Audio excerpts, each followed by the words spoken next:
Good morning, students. Welcome to class English. Students, today we will read chapter number 4 from the Diary of Annie Frank. And this chapter is written by Annie Frank. It means this chapter is the autobiography of Annie Frank. तो ये chapter Anne Frank के बारे में है और ये Anne Frank ने ही लिखा हुआ है स्टूडेंट्स। तो इस चैप्टर के बारे में थोड़ा इंट्रोडक्शन जान लेते हैं। Anne Frank was born on 12 June 1929 and died in 1945। तो एनी फ्रैंक एक लड़की जिसका जन्म 12 जून को हुआ 1929 और वो 1945 में उसकी डेथ हो गई। She was a German born Jewish girl. अब वो एक यहूदी लड़की थी, German. She wrote a diary, उसने डायरी लिखी while hiding with her family and her 4 friends in Amsterdam during the German occupation of the Netherlands in the Second World War।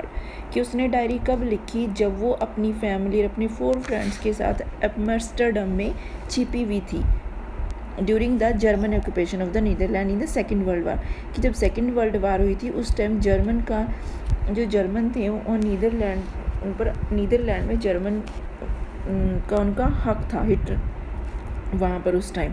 As the Nazis came to the power in Germany, कि जैसे ही Germany में नाजीवाद आया कि उनकी power आई, she along with her family move to Amsterdam, कि वो अपनी फैमिली के साथ एम्स्टर्डम में गई। But got trapped when the Nazis occupied Netherland, लेकिन वो पकड़ी ट्रैप हो गई जैसे ही नाजीज ने और नीदरलैंड को ऑक्यूपाई किया, उन पर कब्जा कर लिया। Let's read the chapter. Writing in her diary is really strange experience for someone like me. me जो वर्ड है वो यहाँ पर एनी फ्रैंक के लिए यूज़ हुआ है कि वो बोल रही है कि मेरे जैसे किसी के लिए, someone like me, कि मेरे जैसे के लिए एक डायरी में लिखना सच मुझे एक स्ट्रेंज एक्सपीरियंस था। Not only because I have never written anything before, कि केवल ऐसे इसीलिए नहीं था कि मैंने से पहले कभी कुछ लिखा नहीं था, कि ये नहीं था कि मैंने कभी कुछ लिखा है इसलिए स्ट्रेंज एक्सपीरियंस है, but also because it seems to be that later on neither I nor anyone else will be interested in musing of a 13 years old school girl. कि इसीलिए भी कुछ मुझे ऐसा सीन प्रतीत होता था कि बाद में न मुझे न किसी अन्य को, किसी अदर को, कि ना तो मुझे और ना ही शायद किसी और को, कि मेरे जैसी कि 13 years स्कूल गर्ल, जो ओल्ड स्कूल गर्ल है, 13 years ओल्ड स्कूल गर्ल है, कि उसके लिखने में जो उसने लिखा है कि कोई उसमें इंटरेस्ट लेगा। म्यूजिंग का मतलब होता है कि a period of a reflection और थॉट, कि म्यूजिंग की ऐसा पीरियड और उसके थॉट, जो उसके माइंड उस टाइम थॉट थे कि वो वाला पीरियड, कि उसके शायद जो उसने लिखा था डायरी में उसको कोई ही पढ़ना पसंद करेगा। ओह वेल इट डजेंट मैटर, तो चलो कोई, इससे कोई फ़र्क नहीं पड़ता है। आई फील लाइक राइटिंग, कि मेरा लिखने का मन कर रहा था। And I have an ever greater need to get all kind of things off my chest. Chest means to express something that has been worrying you and that you have wanted to say, कि कुछ ऐसे things को express करना जिसके बारे में आप चिंतित हो और आप उसको एक्सप्रेस करना चाहते, किसी से कहना चाहते। यू हैव वांटेड टू से, तो आपको कुछ उसको कहना ही है। कि उस टाइम मुझे I have an greater need to get all kind of things off my chest, कि उस टाइम मेरे अंदर जो भी थिंग्स थी, मेरे दिल में जो भी बातें, उसको मैं बोझ उतार दूं, कि वो उस टाइम मुझे उस चीज़ की ज़रूरत थी, कि उसको उस टाइम मुझे वो लिखना ही था। Paper has more patience than people, it's very important line, कि paper has more patience, paper के अंदर बहुत पेशेंस होता है, सहनशीलता होती है, दैन पीपल, कि आप पेपर पे कुछ भी लिख सकते हो जो आपके मन में है, लेकिन आप किसी पीपल के सामने कुछ नहीं बोल सकते कि जो आपके मन में है। So paper has more patience than people. I thought of this saying on one of those days, कि मुझे इस जो ये प्रोवर्ब थी कि उस या इस ऐसा जो थॉट था मेरे अंदर उस दिन आया when I was feeling a little depressed, कि मैं जब बहुत उदास थी, and was sitting at home with my chin on in my hand, कि जब मैं अपनी जिन को अपने हाथों में देकर अपने घर पर बैठी हुई थी बोर होकर, एंड लिस्टलेस, और एक निर्जीव सी ऊब बनी हुई, बिल्कुल listless, wondering whether to stay in और गो आउट, कि घर पर वो सोच रही थी कि घर पर ही बैठी रहूँ या कहीं बाहर जाऊँ. I finally stayed where I was brooding.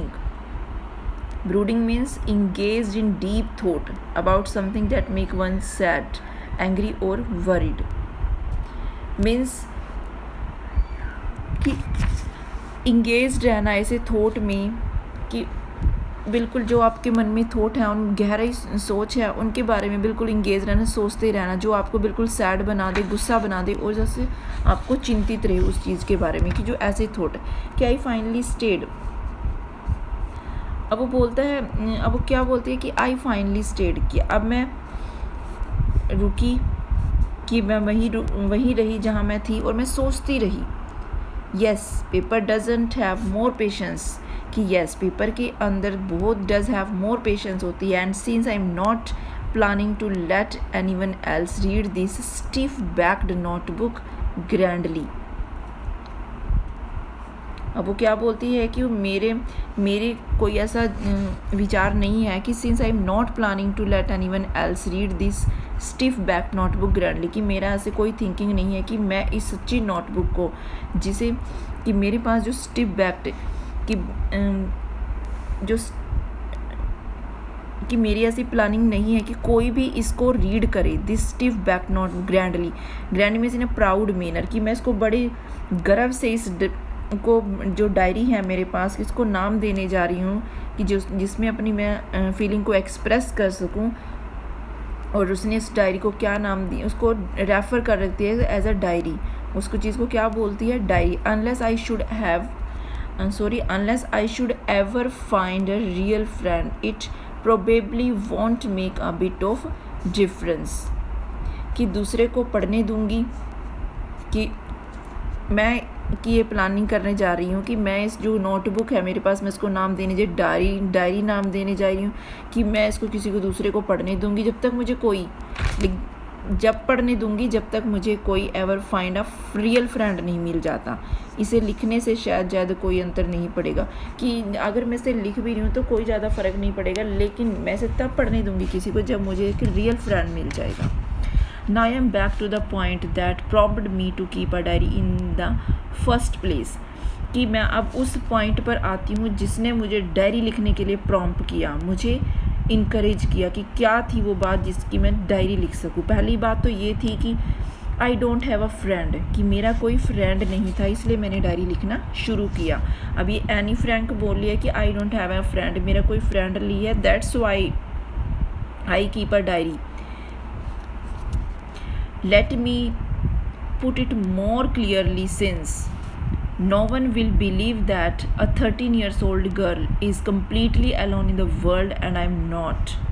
कि मैं इस बात को बिल्कुल क्लियरली कर लेना चाहती हूँ कि कोई ये विश्वास नहीं करेगा, नो विल बिलीव दैट, कि 13 years old ये लड़की संसार में बिल्कुल अकेली है, कोई उसका फ्रेंड नहीं है. और क्या बोलते हैं कि I'm not, मैं अकेली नहीं हूँ. I have loving parents and 16 years old sister, कि मेरे प्यारे पेरेंट्स हैं और 16 years old सिस्टर है. And there are about 30 people, और लगभग 30 people हैं आई कैन कॉल फ्रेंड्स, कि जिन्हें मैं फ्रेंड कह सकती हूँ. I have a family loving aunts, की मेरी फैमिली है, आंट्स हैं, चाची हैं. एंड अ गुड होम, मेरा एक घर है. No, on the surface I seem to have anything except my one true friend, कि ऊपर से देखने में ऐसा लगता है कि no one, ऊपर देखने से no, on the surface I seem to have everything, ऊपर से देखने में लगता है कि मेरे पास हर चीज़ है, except my one true friend, बस एक सच्चे फ्रेंड के अलावा. all I think about when I am with my friend is having a good time, कि जब मैं अपने फ्रेंड्स के साथ होती हूँ तो केवल एक बात जो मैं सोचती हूँ वो है मौज मस्ती होती है. हैविंग अ गुड टाइम, कि एक अच्छा टाइम होता है जब अपने फ्रेंड्स के साथ होती हैं. I can't bring myself to talk about anything, कि मेरा मन नहीं मानता कि मैं उनके साथ कि I can't bring myself to talk about anything, कि मेरा मन नहीं मानता कि मैं उनके साथ और उनकी नॉर्मल बातों के अलावा ऑर्डनरी की कोई बात करूं, बट ऑर्डनरी एवरीडे थिंग्स, की कोई हर डेली की बात करूं ऑर्डनरी थिंग्स, लेकिन कोई उसके अलावा कोई बात ना करूं. We don't seem to be able to get any closer, कि मुझे लगता है कि हम मेरे फ्रेंड एक दूसरे के नज़दीक नहीं आ सकते, हम क्लोज़र नहीं आ सकते. And that is the problem. और यही क्या है, ये प्रॉब्लम है कि मुझे शायद कोई ऐसा फ्रेंड नहीं मिला जिससे मैं अपनी बिल्कुल खुली होकर बात कर सकती हूँ. May be it's my fault, कि हो सकता है कि शायद ये मेरा फॉल्ट हो. वी डोंट कॉन्फिडेंस, कि हम बिल्कुल भी हमारे अंदर, मेरे फ्रेंड्स के अंदर या मेरे अंदर कोई कॉन्फिडेंस नहीं है. कॉन्फिडेंस का मतलब कन्फाइड, कि डोंट कन्फाइड, कि हम एक दूसरे के साथ, कन्फाइड मीन्स होता है शेयर सीक्रेट विद समवन, कि जब हम एक दूसरे के साथ अपनी सीक्रेट शेयर करते हैं वो हमारे ट्रू फ्रेंड्स होते हैं. तो एनी बोलते कि इट्स माई फॉल्ट, कि मेरा फॉल्ट है कि शायद हम दूसरे के साथ कन्फाइड नहीं कर सकते in each other. In any case that's just how things are. और कुछ भी हो, how things are and unfortunately they are not liable to change. कुछ भी हो, इस समय सिचुएशन ऐसी ही है कि अनफॉर्चुनेटली इसके जो बदलने की, कोई भी चेंज करने की कोई भी लायबल स्थिति नहीं है. That's why I have started the diary. और यही कारण है कि मैंने डायरी लिखना शुरू किया. To enhance the image of this long awaited friend in my imagination, कि अपने इस जो फ्रेंड की वो अपनी इमेजिनेशन में क्या करती थी, जिस उसके फ्रेंड की उसे बहुत देर से वेट थी, कि enhance the image of the long awaited friend, कि जिस फ्रेंड की उसे बहुत देर से वेट थी उसकी इमेज को इन्हांस करने के लिए अपनी इमेजिनेशन में, I don't want to jot down the fact in this diary. Jot down मतलब राइट करना, लिखना, कि मैं उसका सम्मान, मतलब उसको ऑनर देने के लिए नहीं, मैं इस डायरी को उसको मतलब अपनी इस डायरी में उनकी बातों को उस तरह मतलब लिखना चाहूँगी, कुछ भी उसमें लिखना चाहूँगी कि हाँ मुझे मेरा फ्रेंड मिला है, कुछ ऐसे टाइप में बिल्कुल भी लिखना नहीं चाहूँगी अपनी डायरी में. The most people would do, जैसा मोस्ट पीपल करते हैं. But I want the diary to be my friend, कि मैं चाहती हूँ कि जो डायरी है मेरे फ्रेंड के रूप में हो. And I am going to call this friend Kitty, और मैं इस अपनी फ्रेंड को क्या नाम देने जा रही हूँ, किटी, कि मैं इसका नाम रखने लगी हूँ. क्या नाम रखा उसने अपनी डायरी का, Kitty. Since no one would understand a word of my stories to Kitty, कि क्योंकि कोई भी व्यक्ति किटी को शायद, कि जो मैं अपनी डायरी में लिख रही हूँ कि किटी को बताएगी, मेरी बातों का एक भी शब्द नहीं समझ में आएगा उसको. And I were to plunge right in start writing at that moment, कि उसी टाइम लिखना शुरू कर देना, कि समझ कि शायद कि यदि मैं उसे उसी टाइम बिल्कुल स्ट्रेट लुक में लिखना शुरू कर दूं, कि तो कोई समझ में नहीं आएगा किसी को भी पढ़े, अगर कोई पढ़ेगा.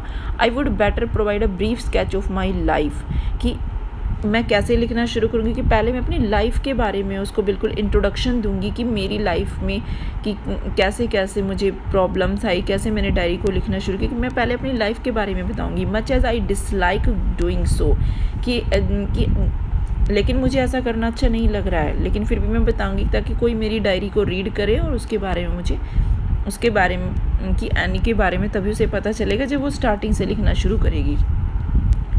माई फादर, अब वो लिखना क्या लिखती है, कि my father the most adorable father I have ever seen didn't marry my mother until he was 36 and she was 20.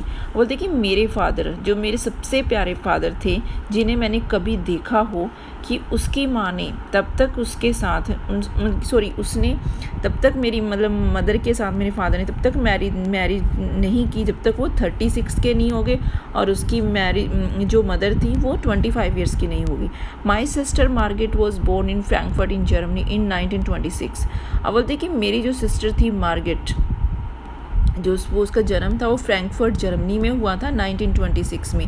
I was born on 12 June 1929. और बोलते कि मेरा जो जन्म था वो 12 जून 1929 को हुआ था. आई लिव्ड इन फ्रैंकफर्ट कि मैं फ्रैंकफर्ट में रहती थी अनटिल कि जब तक आई वॉज 4, जब तक मैं 4 साल की नहीं हो गई, कि 4 साल तक मैं वहाँ पर रही। माई फादर एमिग्रेटेड टू हॉलैंड इन 1933। अब मेरे फादर थे वो एमिग्रेट हो गए, वहाँ से चले गए, कहाँ से, फ्रैंकफर्ट जर्मनी से हॉलैंड में चले गए 1933 में। एमिग्रेट का मतलब leave one's own country in order to settle permanent in another, कि अपनी कंट्री को छोड़ देना किसी अनदर कंट्री में परमानेंट सेटलमेंट के लिए। My mother Edith Hollander Frank went with him to Holland in September. अब जो मेरी मदर थी एडिथ होलैंडर फ्रैंक, ये मदर नेम है एनिक एडिथ होलैंडर फ्रैंक, वो भी उनके साथ हॉलैंड में चली गई सितंबर में। While Margaret and I were sent to Aachen to stay with our grandmother. जबकि मेरे पेरेंट्स दोनों कहाँ चले गए, हॉलैंड में चले गए, जबकि मेरी सिस्टर और हमें आचेन भेजा गया। सिटी ऑफ, ये जो सिटी है वो जर्मनी में है आचेन, वहाँ भेजा गया उनकी, मतलब हमारी दादी माँ के पास वहाँ रुकने के लिए, कि हम दादी माँ के पास रुकेंगे, हमें वहाँ पर भेज दिया गया। Margaret went to Holland in December. Margaret Holland गई अपने पेरेंट्स के पास दिसंबर में। एंड आई फॉलोड इन फरवरी, कि मैं फरवरी में गई। When I was plunk down on the table as birthday present for Margaret. Plunk down मतलब पुट डाउन एब्रप्टली, कि बड़े कि इस तरह से किसी चीज़ को पटक देना, कि वो ऐसा फील कर रही है कि पहले मेरी सिस्टर गई दिसंबर में, फिर फरवरी में आएगी, कि मुझे इस तरह से वहाँ पर हॉलैंड में पटक दिया गया कि जैसे एक टेबल पर कि बर्थडे प्रेजेंट को पटक दिया जाता है मार्गरेट के लिए, कि मार्गरेट के लिए भी जैसे पटक दिया गया वहाँ पर हॉलैंड में, कि जैसे किसी टेबल पर किसी का बर्थडे प्रेजेंट को रख दिया जाता है।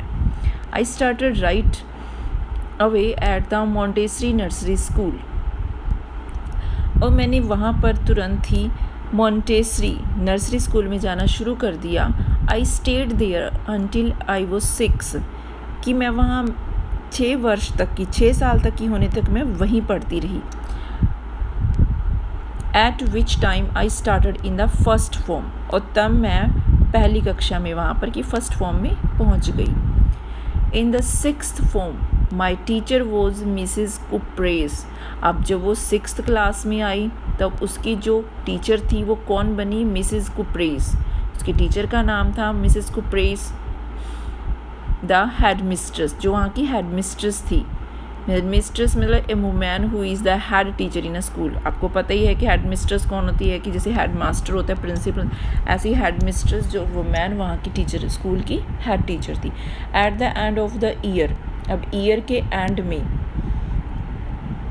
We were both in tears as we said a heart breaking farewell, कि जब ईयर का एंड हुआ तो हम दोनों की आंखों थी वो आंसू से भर गई जब हमने एक दूसरे को विदाई दी। मतलब उसकी जो टीचर थी वो इतनी अच्छी थी कि जब वो वहाँ से जाने लगी, एनी फ्रैंक 6th स्टैंडर्ड में थी, कि वो एक दूसरे की आंखों में उनकी आंसू थे। इन द समर ऑफ 1941, अब 1941 की जो समर सीज़न था, ग्रैंड माँ फेल इल, जो उसकी नानी थी वो बीमार पड़ गई। And had to have an operation, और उन्हें उनका ऑपरेशन कराना पड़ा। So my birthday passed with little celebration, तो इसलिए उनके जो मेरा बर्थडे था वो छोटे से सेलिब्रेशन के साथ बीत गया। ग्रैंड माँ डाइड इन जनवरी 1942, जनवरी 1942 में नानी की डेथ हो गई। No one knows how often I think of her I and still love her, कि कोई नहीं जानता था कि मुझे उनकी कितनी याद आती है, कि मैं कितना how often I think of हर, कि मैं कितना उनके बारे में याद करती हूँ। स्टिल लव हर, कि मैं अभी भी उनसे प्यार करती हूँ। This birthday celebration in 1942 was intended to make up for the other and grandma's candle was lit along with the rest, कि दिस बर्थडे के इस साल का जो कि ये डिसाइड हुआ कि 1942 के कि जो 1942 का मेरा जन्मदिन था, कि उस जन्मदिन पर और उसके पहले के जन्मदिन की कमी को पूरा किया जाए, कि पहले लिटिल से सेलिब्रेशन होती है, इस कमी को पूरा किया जाए।